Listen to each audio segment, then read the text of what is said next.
오늘은 2025년 성령 강림 주일입니다. 사도행전 2장에 성령 하나님 강림하신 오순절에 성령 하나님 강림하신 그 놀라운 은혜의 사건을 기념하는 날, 그래서 성령 강림 주일을 전국 교회들이 대부분 지키는데, 오늘 하나님께서 이 주일에 주신 말씀, 신약 성경 에베소서 5장 18절 말씀을 통해 술 취하지 말고 성령님으로 충만하라 하는 제목으로 말씀을 전하겠습니다. 우리 모든 성도들이 술 취하지 말고 성령님으로 충만하게 되기를 주님의 이름으로 축복합니다. 이제 우리 인생을 살아오면서 우리 인생에 채워온 것이 많이 있지 않습니까? 무엇을 내 인생에 채워왔느냐? 어떤 사람은 돈을 채우기 위해 애를 쓰고, 이 대통령 선거가 끝났지만 권력을 채우기 위해서 애를 쓰고, 어떤 사람은 명절을 채우기 위해서 애를 쓰고, 또 어떤 사람들은 도박으로 인생을 채우는 사람도 있습니다. 마약으로 인생을 또 채우는 사람도 있습니다. 술로 인생을 채우는 사람도 있습니다. 또 어떤 사람은 성적인 것에 이끌려 인생을 그렇게 살아가는 사람도 있습니다. 여러분의 인생은 무엇으로 채워왔습니까? 여러분의 인생은 앞으로 무엇으로 채우기를 원하고 있습니까? 내가 이끌리는 것이 내 인생에 채우는 것이라고 보면 됩니다. 내가 이끌리는 그것이 내 인생이 그것에 몰입된다고 볼 수 있는 거죠. 오늘 말씀은 사도 바울을 통해서 에베소 교회에 보낸 편지입니다. 그 가운데 한 절, 에베소서 5장 18절 말씀에 우리 같이 한번 읽겠습니다. 시작. 술 취하지 말라. 이는 방탕한 것이니 오직 성령으로 충만함을 받으라. 아멘. 바울이 편지를 보낸 에베소라는 도시, 지금 투르키아라고 부르는 터키에, 이전엔 터키라 불렀죠. 소아시아 지역의 이 에베소 도시는 아주 큰 도시였습니다. 그래서 정치적으로 또 그 당시에 잘못된 종교이지만 종교적으로, 그리고 경제적으로 아주 큰 도시였습니다. 여기에 아르테미스라는 여신을 섬기는 신전이 있는데, 그것이 지금까지 세계 7대 불가사의, 어떻게 이런 것이 있지 하는 것 가운데 하나가 이 아르테미스 여신전입니다. 크기가 115m, 지금으로 하면 뭐 층수를 어느 정도로 잡느냐에 따라서 다르지만 30층 내지는 35층 정도 아주 높은 것이고, 폭도 55m나 비어집니다. 굉장히 큰 여신상을 세운 거예요. 그 여신상의 구조는 특별히 젖가슴에 젖이 많이 있습니다. 무엇을 상징하는가 하면 다산을 상징하는 거예요. 그래서 그 여신상 밑에는 몸을 파는 이 여사제, 그러니까 좋은 말로 여사제이지, 몸을 팔아서 성적인 행위를 통해서 다산의 의식을 하는 아주 타락한 그런 지역이었죠. 그리고 이 에베소에는 이 아르테미스 여신뿐만 아니라 또 다른 신들이 많이 있었습니다. 그래서 헬라와 로마의 그 문화를 보면 신화가 많이, 신들의 이야기들을 하는 신들이 많이 있는데, 이 에베소 지역에는 바카스, 여러분 바카스 뭐 마시는 거 있죠. 그게 나온 게 원어적인 바쿠스, 술의 신, 술의 신을 섬기는 곳이었습니다. 그래서 술의 신을 섬길 때는 밤새도록 술을 마시며 춤을 추며, 그리고 항상 술과 함께 성적인 타락이 같이 들어가죠. 음란 행위가 그곳에 있는 거예요. 에베소라는 곳이 그런 곳이고, 에베소 교회가 그런 곳에 위치해 있습니다. 영향을 받겠습니까? 안 받겠습니까? 술의 신의 영향을 받겠습니까? 안 받겠습니까? 다 우리 교회 성도들은 술하고는 거리가 머니까 그렇죠. 그런데 에베소 지역의 교회뿐만 아니라 초대 교회에 보면 항상 술에 대한 이야기를 합니다. 그래서 오늘 우리 읽은 말씀, 술 취하지 말라. 술의 영향력을 받게 되어지는 거예요. 그래서 오늘 우리 읽은 말씀에 보면 술 취하지 말라 이는 방탕한 것이니, 방탕하다는 이 말의 원어적인 의미는 타락했다, 그리고 망한다, 그런 의미를 포함을 하고 있습니다. 그런데 대부분 술을 좋게 생각하죠. 얼마 전에 식당에 갔더니 술의 효능이라 해서 이런 글을 올려놓았더라고. 한번 보십시오.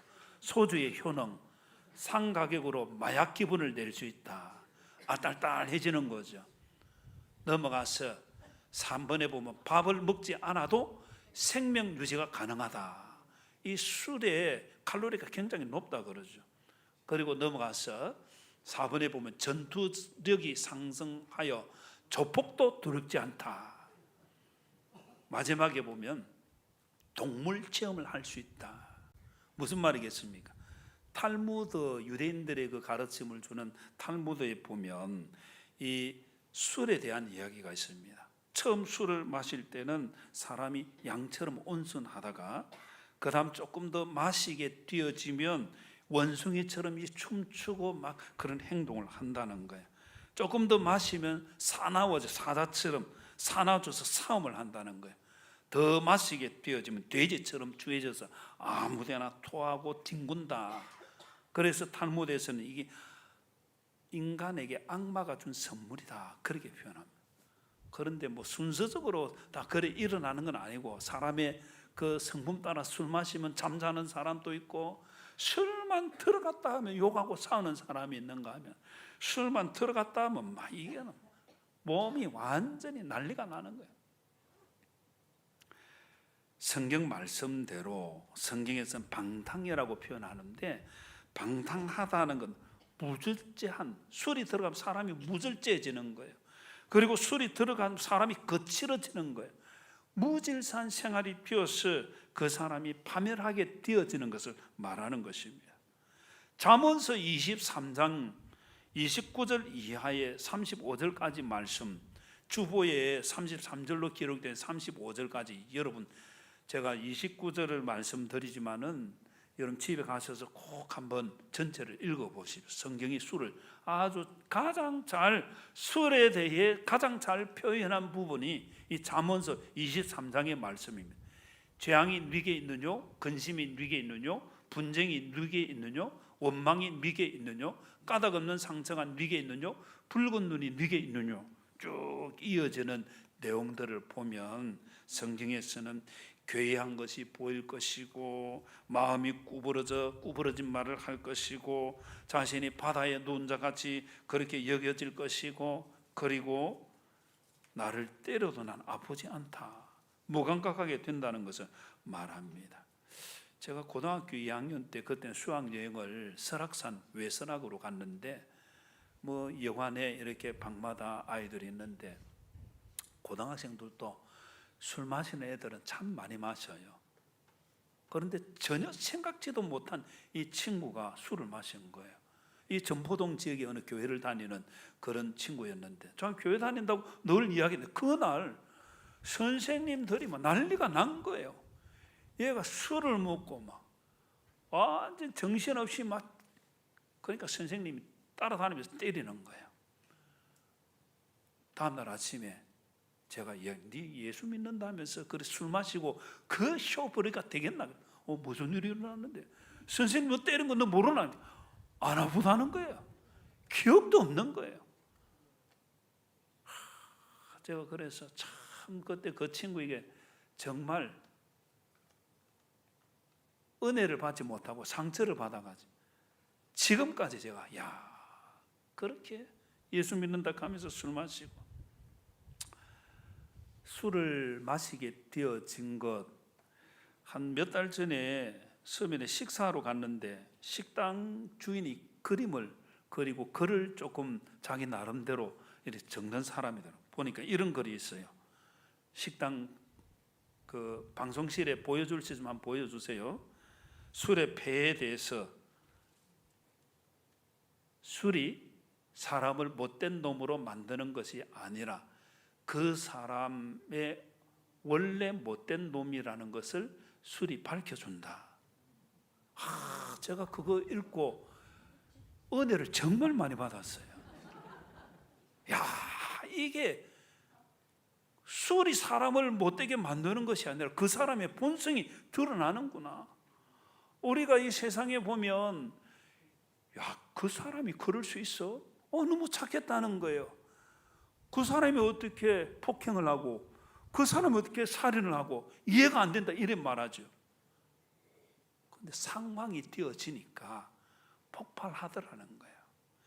타락한 인간의 본성이 상황이 안 되어서 그렇지, 타락한 인간의 본성이 그 상황만 되면 폭발을 하게 되어지는 그것이, 그래서 제가 은혜 받았다는 그거예요. 사람의 본성이 거기에 있다는 거예요.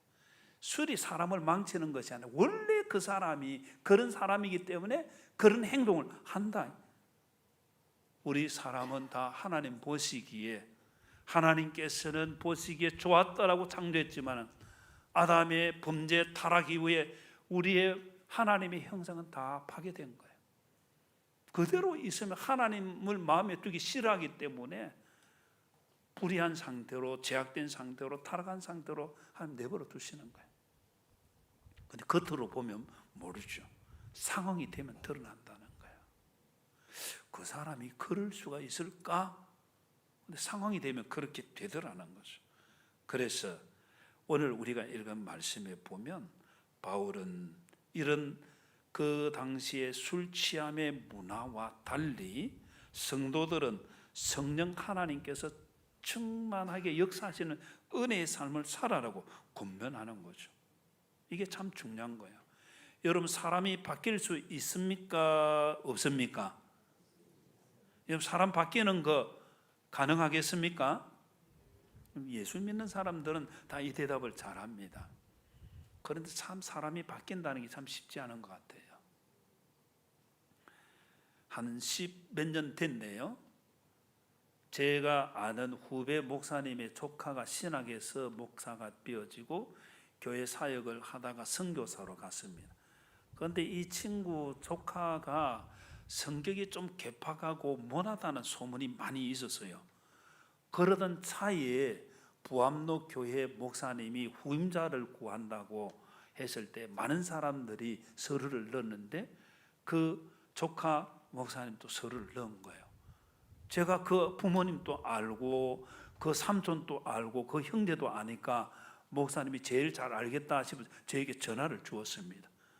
그래서 제가 30분 동안 장장 그 목사님이 전화를 준 의도를 알았기 때문에 이렇게 변화되었노라, 개박한 그 부분 다 빼버리고 선교사로서 가서 훈련받고 많이 변화되어서 너무 이젠 좋아졌습니다. 제가 30분 동안 이야기를 했습니다. 전화를 끊을 때쯤 이 목사님이 저보고 이렇게 말씀하시는 거예요. 김 목사, 사람은 바뀌지 않네. 속으로, 아니 그럼 왜 나에게 전화했습니까? 사람이 참 바뀌지 않는다는 것을 그 목사님이 경험적으로 말씀한 거죠.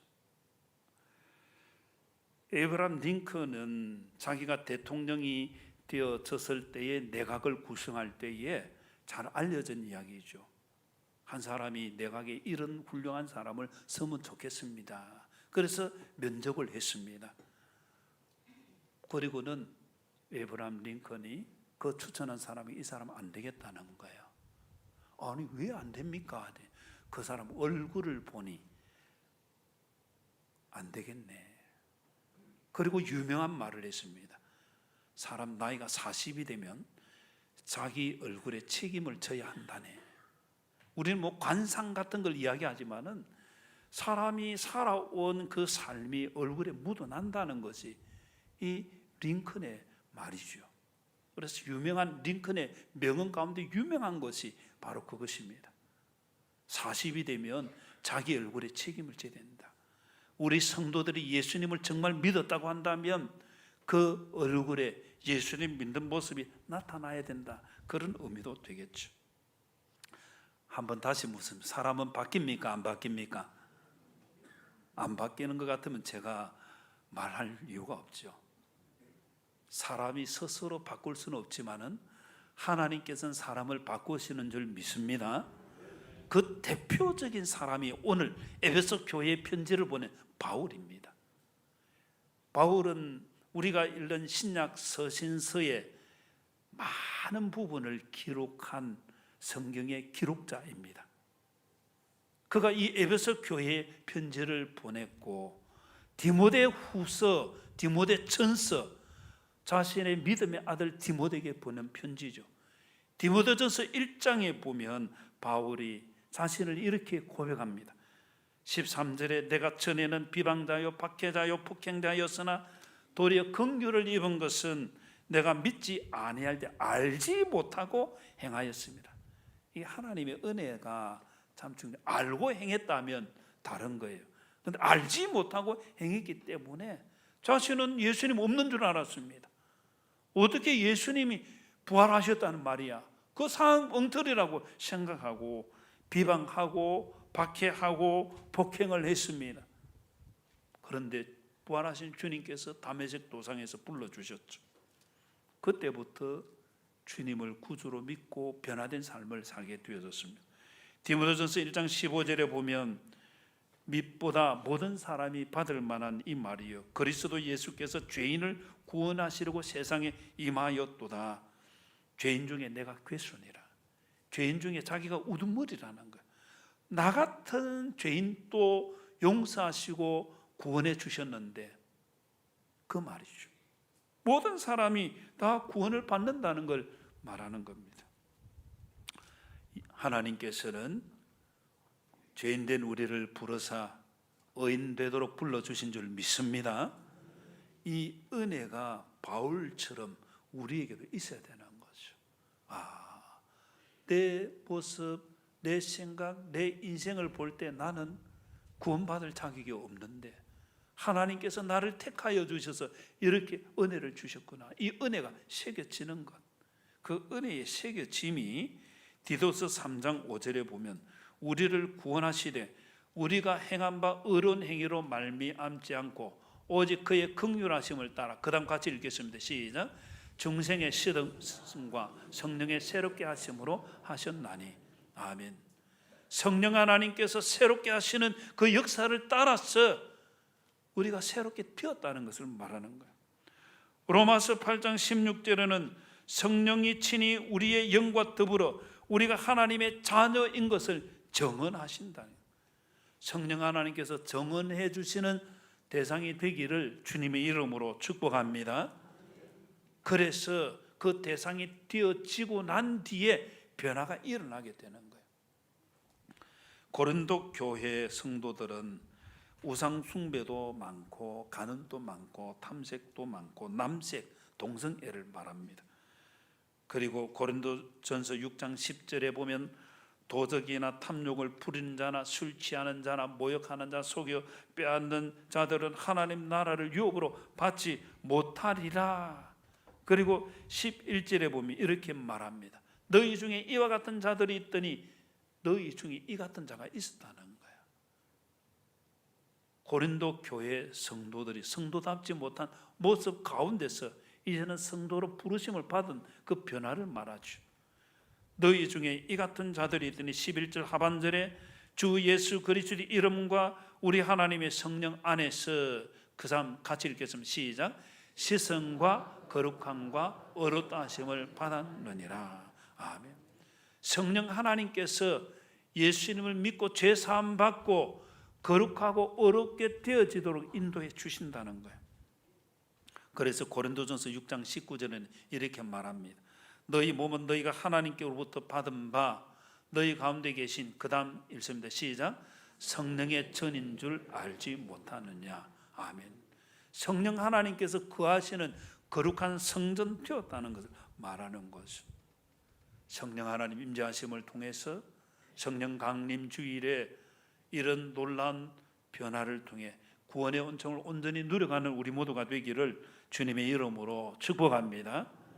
그래서 주님을 믿는 자로서 이제는 변화된 삶을 사는 거죠. 그래서 갈라디아서 5장 16절 이하에 보면 성령님을 따라 행하라. 육체의 욕심을 이루지 않도록 성령님을 따라 행하라. 육체의 욕심, 여러 가지 잘못된 부분들이 있죠. 그러나 성령님께서 충만히 역사하실 때 맺는 열매를 바울은 갈라디아 교회 성도들에게 증거를 합니다. 갈라디아서 5장 22절부터 23절 말씀 우리 같이 한번 읽겠습니다. 시작. 오직 성령의 열매는 사랑과 희락과 화평과 오래 참음과 자비와 양성과 충성과 온유와 절제니 이 같은 것을 금지할 법이 없느니라. 아멘. 성령 하나님 역사하시면 변화되어 구원받은 하나님의 자녀의 삶을 산다는 것 말씀을 드렸고, 성령 하나님께서 충만히 역사하실 때에 성령님의 열매를 맺는다는 것을 성경이 증거를 합니다. 사랑과 희락과 화평과 오래 참음과 자비와 양성과 충성과 온유와 절제의 열매를 맺는 것. 예수님을 언제 믿었느냐? 믿고 난 뒤에 변화된 삶, 성령님 열매가 있느냐? 하나님께서 우리에게 이 말씀하시는 거예요. 우리의 삶을 돌아보며 내가 맺는 것이 아니라 성령 하나님께서 역사하심 맺혀지는 거예요. 그러면 성령 하나님 역사하심을 통해서 이 열매를 맺으면 하나님의 자녀라고 볼 수 있겠죠. 그러나 전혀 열매가 없다, 하나님의 자녀인가 물어봐야 됩니다. 교회 다니는 사람이 아니라 예수님 믿는 성도가 되는 게 중요한 거예요. 그래서 우리 모든 성도들이 성령님 주시는 열매를 온전히 맺게 되기를 주님의 이름으로 축복합니다. 이렇게 될 수 있도록 로마서 8장 26절에는 이와 같이 성령님께서 우리의 연약함을 도우신다 했습니다. 우리 연약함을 도우신다. 우리는 마땅히 기도할 바를 알지 못하나, 같이 읽습니다. 시작. 오직 성령이 말할 수 없는 탄식으로 우리를 위하여 친히 간구하시느니라. 아멘. 탄식한다는 것은 좋은 의미가 아니죠. 우리를 보고 탄식하는, 기뻐서 내가 너를 보니 너무 기쁘다 이래 돼야 되는데, 우리의 생활을 보니까, 우리의 말, 우리의 행동, 삶을 보니까 탄식한다는 거예요. 그래도 성령 하나님께서 탄식하시는 가운데 우리를 위해 친히 간절히 기도해 주시기 때문에 예수님 믿는 사람 변화가 계속 일어나는 거예요. 성령 하나님의 이 간구하심, 이 도와주심의 은혜를 누리는 우리 모두가 되어야 할 줄로 믿습니다. 그래서 우리 모든 성도들이 성령 하나님 통해서 구원의 은총을 고백하고 변화된 삶으로 성령님의 열매를 맺는 것, 가정에서도 우리 직장에서도 성령님이 열매를 맺고 주님의 몸된 교회에서도 성령님 열매를 맺는 이 은혜를 내가 맺는 것에 성령 하나님 역사하신 맺는 거예요. 그래서 성령 하나님께서 충만히 역사하셔서 이런 열매 계속해서 맺고 열매가 풍성해지고 많아지게 되기를 주님의 이름으로 축복합니다. 우리 옆 사람에게 성령님의 열매 풍성하게 맺으시기 바랍니다. 한 번 더 성령님의 열매 풍성하게 맺으시기를 축복합니다.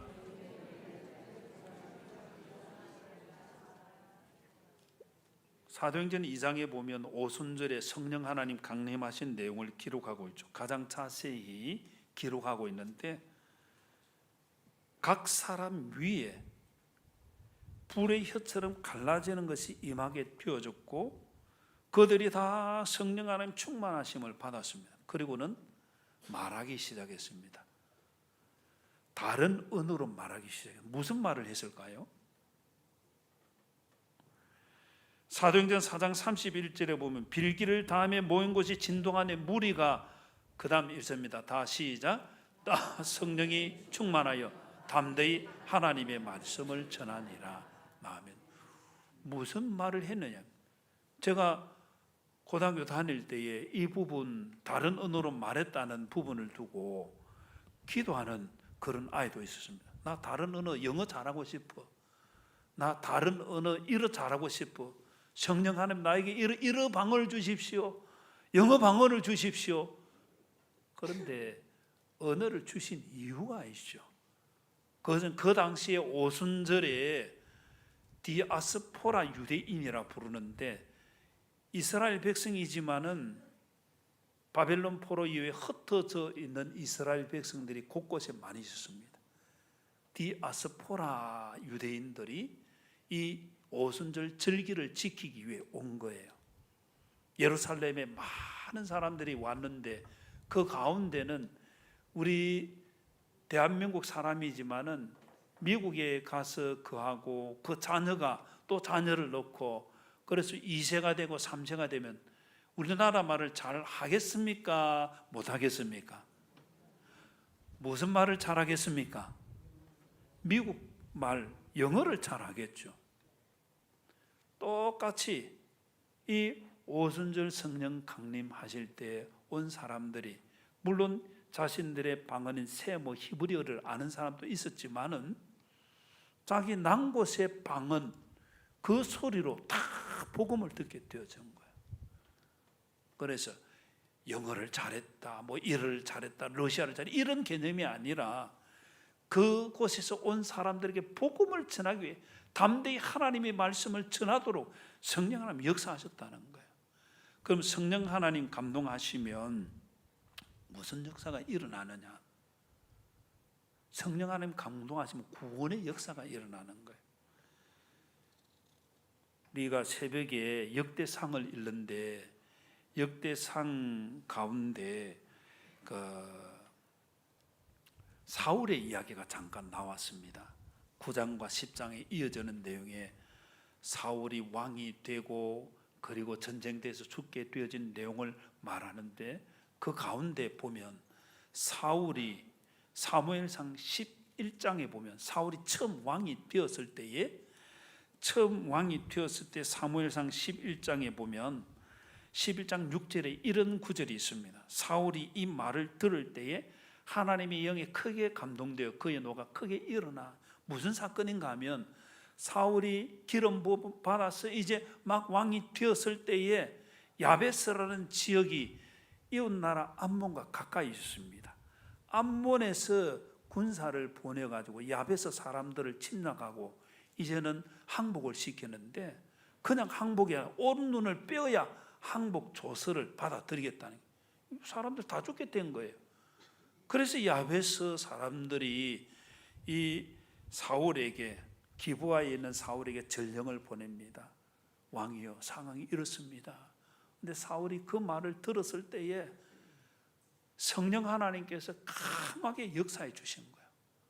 감동이를 어떻게 이럴 수 있느냐면 우리나라 사람을 암몬 사람이 공격하다니 그리고 군대를 조직해서 암몬을 박살을 내고 야베스를 건져내는 이야기가 사무엘상 11장에 있습니다. 하나님의 감동, 성령 하나님의 감동이 있으면 무슨 역사가 일어납니까? 구원의 역사가 일어나는 거예요. 복음을 전하는 것도 구원의 역사를 위한 거예요. 성령 하나님께서 감동하셨다. 핵심은 뭐냐?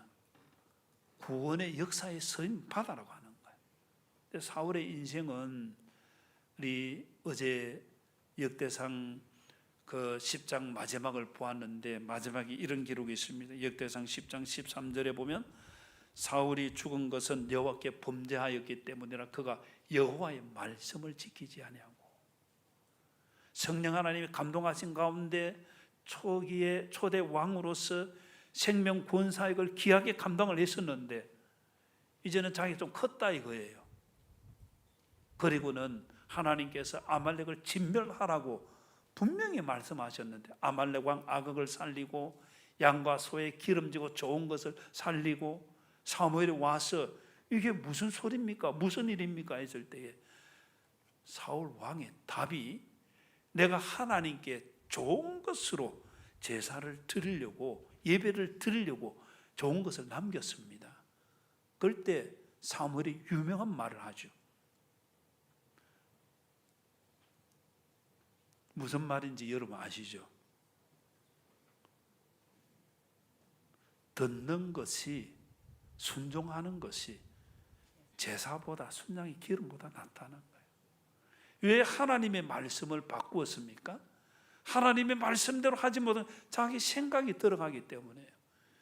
결국은 사울은 하나님의 말씀을 지키지 아니했기 때문에 신앙이 점점 떨어지게 됩니다.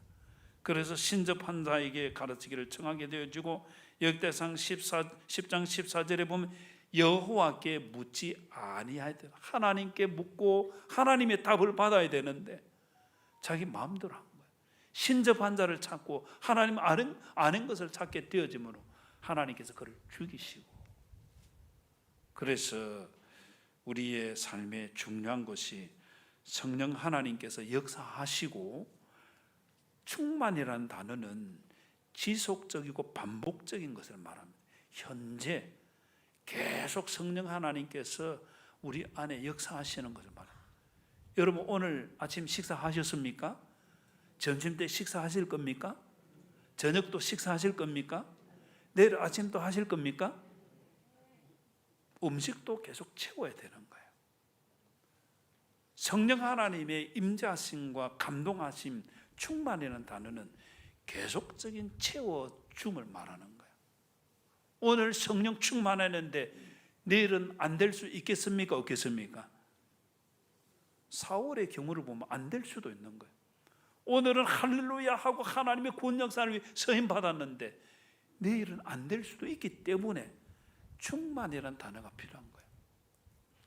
성령 하나님께서 계속 우리를 인도해 주시고, 성령 하나님께서 계속 우리에게 은혜를 공급해 주신 그 역사가 있어야 될 줄로 믿습니다.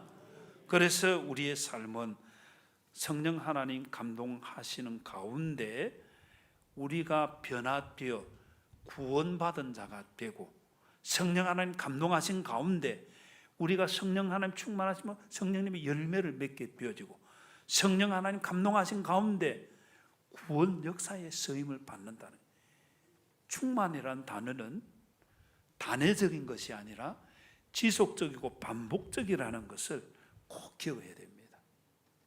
나의 삶에 있어서 내가 지난번에 찬송하고 은혜 받고 성령 충만한 모습이었는데 안 될 수도 있다는 거예요. 그렇기 때문에 계속해서 내 삶을 하나님께 맡겨야 될 줄 믿습니다. 성령 하나님께서 나를 인도해 주시길 구해야 되는 거예요. 그래서 에베소서 5장 18절 말씀대로 술 취하지 말라, 이는 방탕한 것이니, 그 다음 읽습니다. 시작.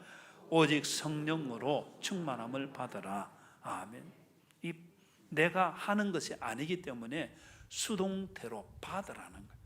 그 말은 하나님께서 주신다는 겁니다. 내가 그걸 받을 믿음이 되면 되는 거예요. 내가 받기를 원합니다 하면 되는데 거부하는 경우도 있다는 의미가 되어지겠죠. 오늘 이 자리에 나와 경배드리는 우리 모든 성도들이 이 말씀을 마음에 담고 성령 하나님 감동하신 가운데 계속해서 성령 하나님 우리에게 역사하십니다. 감동을 주십니다. 그럴 때 내가 어떻게 반응하느냐. 성령님의 열매를 맺는 쪽으로 간다, 좋은 반응이에요. 육체의 소욕을 따라간다, 그건 잘못된 것입니다. 성령 하나님 감동하셔서 우리의 삶에, 우리의 생각에 하나님 선한 것을 계속해서 넣어주십니다. 그렇게 하라는 거예요. 그럴 때에 예 하고 순종하면 그 다음의 일들을 하나님 하시는 거예요. 인도의 선교사로 부름을 받은 독신 여성의 이야기를 하고 마무리 지으려고 합니다. 에이미라는 이 여성 선교사는 독신으로 인도에서 복음을 전하고 삶을 보내었는데 아일랜드 출신입니다. 1800년 마지막, 그러니까 19세기 1900년으로 넘어갈 때 그때 서임을 받은 여인인데, 여선교사인데, 그가 갔던 그 인도의 도나브라는 마을에 힌두 사원이 있고, 힌두 사원에 어린 소녀들이 신전 장로로 계속 팔려가 학대를 받는 거예요. 인도의 그 힌두교는 우리가 생각하는 성스러운 그런 종교는 아닙니다. 항상 우상은 신전의 제사장, 신전의 여사제, 항상 성적으로 문제가 되죠. 여하튼 그렇게 신전 장로로 팔려가서 성적 노예가 돼서 학대를 받던 한 소녀가 탈출을 한 거예요. 그리고는 이 에이미 선교사님에게 도움을 요청했는데 그 소리를 들었을 때에 에이미 선교사에게 성령 하나님께서 강하게 역사를 하신 거예요. 너가 그거 건져내라는 거예요. 그래서 사역을 통해서 1000명이 넘는 소녀들을 거기에서 건져내고 믿음 갖고 살도록 도와서 귀한 사역을 했는데, 성령 하나님의 감동하심이 구원 역사와 함께 선한 일이라는 걸 우리는 꼭 기억을 해야 됩니다. 이 에이미 선교사님이 이렇게 말합니다. 내가 원한 것이 아니라 성령님께서 매 순간 방향을 정해 주셨다. 나는 따라가기만 했다. 이게 참 중요한 거죠. 말씀을 뵙겠습니다. 2025년 성령 강림 주일에 은혜 보좌에 나와 경배드리는 저와 우리 모든 성도들에게 성령 하나님께서 충만히 역사하시는 은혜가 더해지기를 주님의 이름으로 축복합니다. 성령 하나님 역사하실 때에 변화되지 않던 사람이 변화가 되는 거예요. 구원의 놀라운 은혜를 누리며 성령 하나님께서 충만히 역사하심으로 성령님의 열매를 맺게 되는 거예요. 그리고 성령 하나님의 감동을 주심을 통해 구원사에게, 복음을 전한 사에게 쓰임을 받고 열매를 맺게 된다는 것, 우리가 마음에 담고 이 열매를 많이 맺어서 영광 돌리는 우리 모두가 되기를 주님의 이름으로 축복합니다.